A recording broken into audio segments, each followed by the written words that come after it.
दोस्तों, सूरज फिजा में एक मुकर्ररा रास्ते पर पिछले 5 अरब साल से 600 मील फी सेकंड की रफ्तार से मुसलसल भागे जा रहा है। इसके साथ साथ इसका खानदान, 9 सियारे, 27 चांद और लाखों मेट्रॉइड का काफिला इसी रफ्तार से जा रहा है। कभी नहीं हुआ कि थक कर कोई पीछे रह जाए या गलती से कोई इधर उधर हो जाए। सब अपनी अपनी राह पर अपने अपने प्रोग्राम के मुताबिक निहायत ताबेदारी से चले जा रहे हैं। अभी अगर कोई कहे चलते हैं लेकिन चलाने वाला कोई नहीं, डिजाइन है लेकिन डिजाइनर नहीं, कानून है लेकिन कानून को नाफिज करने वाला नहीं, कंट्रोल है लेकिन कंट्रोलर नहीं, ये सब एक हादसा है। इसे आप क्या कहेंगे? चांद 3,70,000 मील दूर जमीन पर समंदरों के अरबों खरबों टन पानियों को हर रोज 2 दफा मद्दो जजर से हिलाता रहता है ताकि इनमें बसने वाली मखलूक के लिए हवा से मुनासिब मिकदार में ऑक्सीजन का इंतजाम होता रहे, पानी साफ होता रहे, इसमें ताफुन पैदा ना हो, साहिली इलाकों की सफाई होती रहे और गलाजतें बहकर गहरे पानियों में चली जाएं। यही नहीं बल्कि समंदरों का पानी एक खास मिकदार में खारा है। पिछले 3 अरब साल से ना ज्यादा ना कम नमकीन बल्कि एक मुनासिब तवाज़ुन बरकरार रखे हुए है ताकि इसमें छोटे बड़े सब आबी जानवर आसानी से तैर सकें और मरने के बाद उनकी लाशों से बू ना फैले। इन्हीं में खारी और मीठे पानी की नहरें भी साथ साथ बहती रहे। सतह जमीन के नीचे भी मीठे पानी के समंदर हैं जो खारे पानी के खुले समंदरों से मिले हुए हैं। सबके दरमियान एक गैब पर्दा है ताकि मीठा पानी मीठा रहे और खारा पानी खारा। इस हैरान कुन निजाम के पीछे कौन सी अकल है? इस तवाज़ुन को कौन बरकरार रखे हुए है? क्या पानी की अपनी सोच थी या चांद का फैसला? 1450 साल पहले जब जदीद साइंस का कोई वजूद नहीं था, अरब के सहरा ज़दा मुल्क में जहां कोई स्कूल और कॉलेज नहीं था, एक आदमी उठकर सूरज और चांद के बारे में कहता है कि ये सब एक हिसाब के पाबंद हैं। समंदरों की गहराइयों के मुतालिक कौन बताता है कि उनके दरमियान में बैरियर है जो काबू में रखे हुए है। जब सितारों को अपनी जगह लटके हुए चिराग कहा जाता था, वो कहता है यानी सब के सब अपने मदार पर तैर रहे हैं। जब सूरज को साकिन तस्वुर किया जाता था, वो कहता है यानी सूरज अपने लिए मुकर्रर शुदा रास्ते पर किसी अनजानी मंजिल की तरफ हमेशा से चला जा रहा है। जब कायनात को एक जामिद आसमान यानी छत कहा जाता था, वो कहता है ये फैल रही है। वो नबातात और हैवानी जिंदगी के बारे में बताता है कि इन सब की बुनियाद पानी है। अल्बर्ट आइंस्टाइन अपनी दरियाफ्त कवानीने कुदरत अटल हैं पर जदीद साइंस का बानी कहलाता है। लेकिन इससे बहुत पहले बता दिया गया था, तुम रहमान की तख्लीक में किसी जगह फर्क नहीं पाओगे। जदीद साइंस के इन काबिल फख्र दरियाफ्तों पर 1450 बरस पहले पर्दा उठाने वाला किस यूनिवर्सिटी से पढ़ा था, किस लेबोरेटरी में काम करता था? नौमौलूद बच्चे को कौन समझाता है कि भूख के वक्त रोकर माँ की तवज्जो अपनी तरफ मबजूल कराए? माँ को कौन हौसला देता है कि हर खतरे के सामने सीना सुपर होकर बच्चे को बचाए? एक मामूली सी चिड़िया शाहीन के मुकाबले पर उतर आती है, ये हौसला उसे किसने दिया? मुर्गी के बच्चे अंडे से निकलते ही चलने लगते हैं। हैवानात के बच्चे बगैर सिखाए माओं की तरफ दूध के लिए लपकते हैं। उन्हें ये सब कुछ कौन सिखाता है? जानवरों के दिलों में कौन मोहब्बत डाल देता है कि अपनी चूंचों में खुराक लाकर अपने बच्चों के मुंहों में डालते हैं? ये आदाबे जिंदगी उन्हें किसने सिखाए? शहद की मक्खियां दूर दराज बागों में एक एक फूल से रस चूस चूस कर इंतहाई ईमानदारी से लाकर छत्ते में जमा करती जाती हैं। इनमें से एक माहिर साइंसदान की तरह जानती है कि कुछ फूल जहरीले हैं, उनके पास नहीं जाती। एक काबिल इंजीनियर की तरह शहद और मोम को अलहदा अलहदा करने का फन भी जानती है। जब गर्मी होती है तो शहद को पिघल कर बह जाने से बचाने के लिए अपने परों की हरकत से पंखा चलाकर ठंडा भी करती है। मोम से ऐसा घर बनाती है जिसे देखकर बड़े से बड़े आर्किटेक्ट भी हैरत ज़दा हैं। लाखों की तादाद में ऐसे मुनज़्ज़म तरीके से काम करती हैं कि मिसाल नहीं।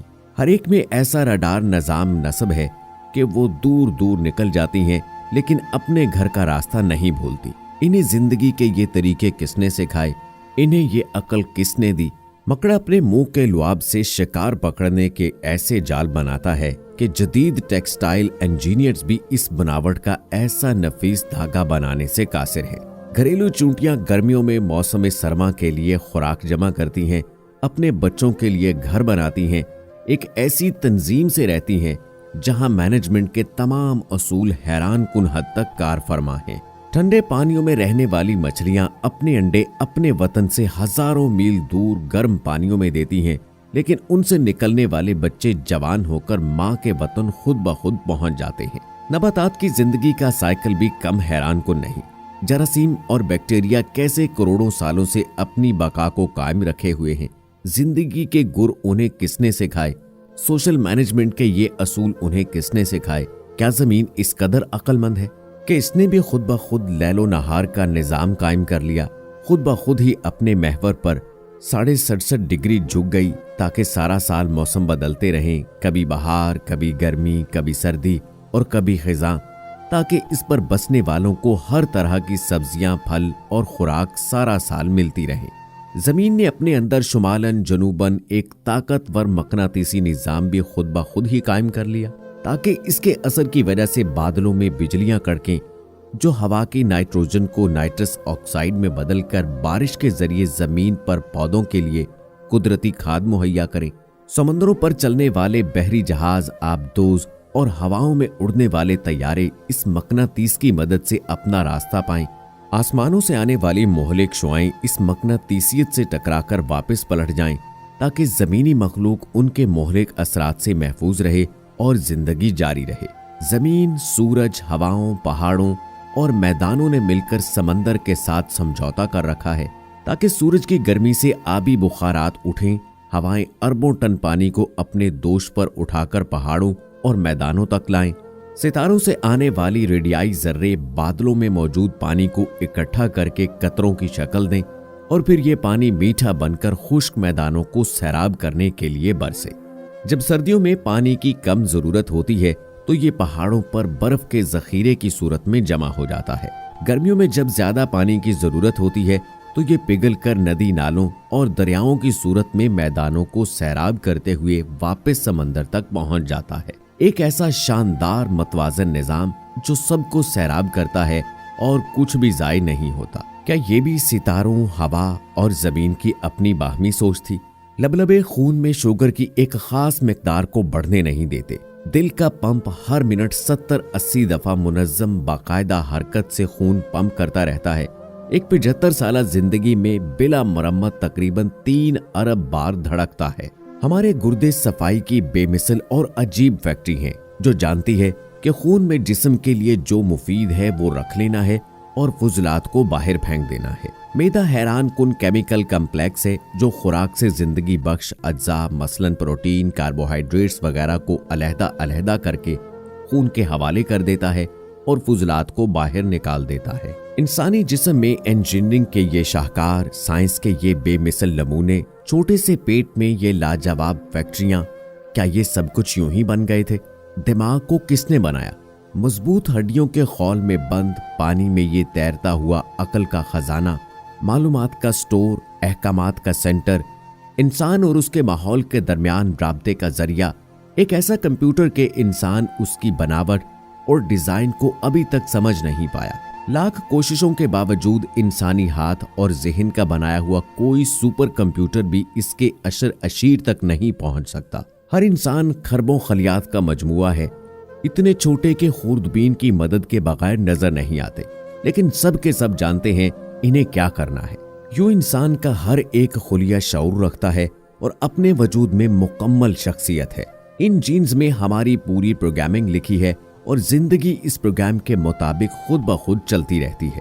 ہماری زندگی کا پورا ریکارڈ، ہماری شخصیت، ہماری عقل و دانش، غرض ہمارا سب کچھ پہلے ہی سے ان خلیات پر لکھا جا چکا ہے۔ یہ کس کی پروگرامنگ ہے؟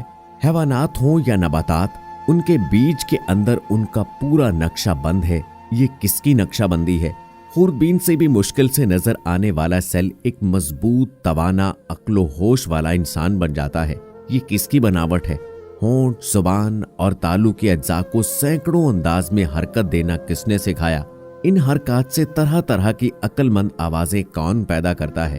ان آوازوں کو معنی کون دیتا ہے؟